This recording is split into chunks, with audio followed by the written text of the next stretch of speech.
তারপরে ক্যান্সেল করলে আমি তারপরে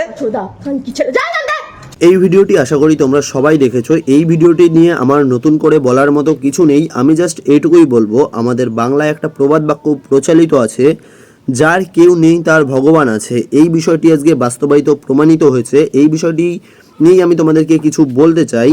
এই দাদাভাই কিন্তু কোথাও কোনো রকম আইন কানুনের শৃঙ্খলার দায়িত্বে যায়নি, কোনো রকম বিচার চাইতেও যায়নি।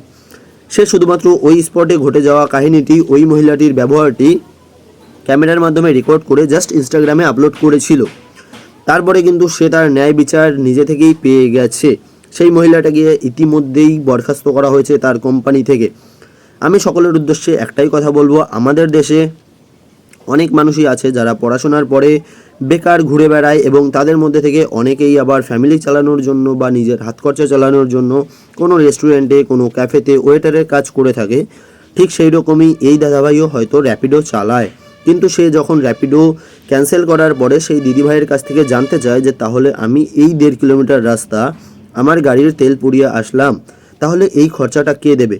জাস্ট এই বিষয়টি জানতে চাওয়ায় সেই দিদিভাই তাকে অকথ্য ভাষায় গালিগালাজ করে এবং ওই দাদাভাইকে, র্যাপিডো চালক দাদাভাইকে রীতিমতো গায়ে হাত তোলারও কথা বলে, এমনকি বলে কানের গোড়ায় দুটো চড়ও মারবে।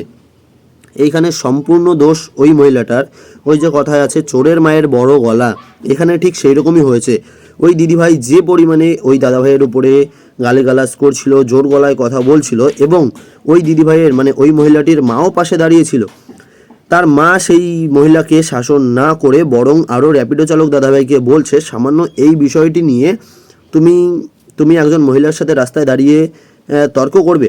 দেখো দিদিভাই, তোমার কাছে বিষয়টি খুবই সামান্য, হয়তো তোমার মেয়ে একটা বড় কোম্পানিতে কাজ করে, এটা সামান্য, সেই জন্য তুমি এই বিষয়টাকে সামান্য বলছো। কিন্তু ওই র্যাপিডো চালক দাদাভাই কিন্তু ওই র্যাপিডো চালিয়েই সে তার হাত খরচা বলো বা ফ্যামিলি চালাক, যে কোনো একটা উপার্জন সে করে। সেই জন্য তার কাছে এই কাজটি মহান, তাই তুমি তাকে ছোট করতে পারো না। অবশ্য ছোট করেছে, এবং এরপরেও ওই মহিলা লোকাল থানায় ওই র্যাপিডো চালক দাদাভাইয়ের নামে হ্যারাসমেন্ট করে। ঠিক আছে, লোকাল একটা ডায়েরি দর্জ করেছিল হয়তো, যে কারণে সেই থানা থেকে ওই র্যাপিডো চালক দাদাভাইকে তুলে নিয়ে গিয়ে হ্যারাসমেন্ট করা হয়, মারধর করা হয়। সে কিন্তু কোথাও কোনো রকম বিচার চেতে যায়নি, কিন্তু সোশ্যাল মিডিয়ার মানুষজন সোশ্যাল মিডিয়ার জামানায় দাঁড়িয়ে বিচার তার হাতে তুলে দিয়েছে। ইতিমধ্যেই ওই কোম্পানির মালিক ওই মহিলাকে তার কর্ম থেকে বরখাস্ত করেছে, আমরা সবাই ভিডিওর মধ্যে দিয়ে দেখেছি। এবার এইখানে বলবো, দেখো, বৃক্ষ তোমার নাম কি ফলে পরিচয়, সেইখানে যদি ওই মেয়েটির মা মেয়েটিকে শাসন করতো তাহলে হয়তো বিষয়টি এত বড় হতো না। তোমাদের কি মতামত অবশ্যই কমেন্ট করে জানিও। টাটা।